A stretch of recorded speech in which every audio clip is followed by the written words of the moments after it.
ফেব্রুয়ারিতে ত্রয়োদশ জাতীয় সংসদ নির্বাচন। সারা দেশ প্রস্তুত হচ্ছে একটি অবাধ, সুষ্ঠু ও গ্রহণযোগ্য নির্বাচনের জন্য। কি ভাবছেন সাধারণ মানুষ থেকে শুরু করে আগামীর জনপ্রতিনিধিরা, সে কথা জানাতে ডিবিসি নিউজের ইলেকশন এক্সপ্রেস ছুটে যাচ্ছে সব সংসদীয় আসনে। আজ সারাদিন ছিল সংসদীয় আসন ১২৭, পিরোজপুর ১-এ। স্বাগত সিএসআরএম ডিবিসি ইলেকশন এক্সপ্রেসে। আমরা এখন রয়েছি পিরোজপুর ১ আসনে। এই আসনটি পিরোজপুর সদর, নাজিরপুর এবং ইন্দুরকানী উপজেলা নিয়ে গঠিত। এই আসনে এখনও পর্যন্ত কোনো প্রার্থী চূড়ান্ত করেনি বাংলাদেশ জাতীয়তাবাদী দল বিএনপি। তবে কয়েকজন মনোনয়ন প্রত্যাশী রয়েছেন, তাদের মধ্যে একজন আমাদের সাথে অতিথি হিসেবে উপস্থিত রয়েছেন। তিনি হচ্ছেন বাংলাদেশ জাতীয়তাবাদী দলের নির্বাহী কমিটির সদস্য এবং জেলা বিএনপির সাবেক আহ্বায়ক অধ্যক্ষ আলমগীর হোসেন। স্বাগত আপনাকে। আমরা দেখেছি যে ভোটারদের কাছে যাচ্ছেন, ভোটাররা কেমন সাড়া দিচ্ছেন এবং প্রার্থীতার ক্ষেত্রে আপনি নিজেকে কতটা যোগ্য মনে করছেন? ধন্যবাদ বাংলাদেশের জনপ্রিয় টিভি চ্যানেল ডিবিসি। বিগত দিনের নির্বাচন তো আমরা করতে পারিনি। আমরা জনগণ উৎফুল্ল, আমাকে তাদের প্রার্থী হিসেবে চায়, কারণ এই অঞ্চলের নেতা কর্মীদের আমি সাথে সবসময় ছিলাম।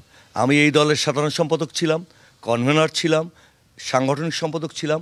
ছাত্র দলের সেই প্রতিষ্ঠাকালীন থেকে, অর্থাৎ জালাল বাবলি কমিটির আমি সেন্ট্রাল কমিটির মেম্বার ছিলাম, জেলা ছাত্র দলের সভাপতি ছিলাম। আমার কার্য এরিয়া কিন্তু পিরোজপুরে সবসময়, এবং লেখাপড়ার পাশাপাশি এই অঞ্চলের রাজনীতির সাথে সম্পৃক্ত ছিলাম।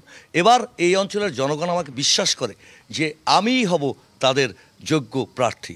তারা বিশ্বাস করে যে আমিই হব এবছরের ধানের শীষের কাণ্ডারি। তারা বিশ্বাস করছেন আপনি হবেন, কিন্তু এখানের উন্নয়ন ভাবনা নিয়ে কি চিন্তা আপনার? এবং নির্বাচনে যদি আপনি মনোনয়ন পান এবং নির্বাচনে যদি জয়ী হতে পারেন, কি চিন্তা করছেন এলাকার উন্নয়ন নিয়ে? ধন্যবাদ।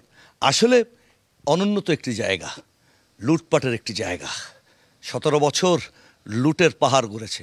আমাদের রাস্তাঘাট যেমন উন্নয়ন হয়নি, কিন্তু বেসিক একটি আমার মাথার মধ্যে সবসময় কাজ করে ছোটোবেলা থেকে, এই অঞ্চলের মানুষের জন্য অর্থনীতি এবং শিক্ষা দুটো বিষয়ে আমাদের কাজ করতে হবে। আর মাদকাসক্ত একটি মরণ বেদি রয়েছে আমাদের। তৃণমূলের সংগঠনকে শক্তিশালী করার জন্য কি পদক্ষেপ নিয়েছেন?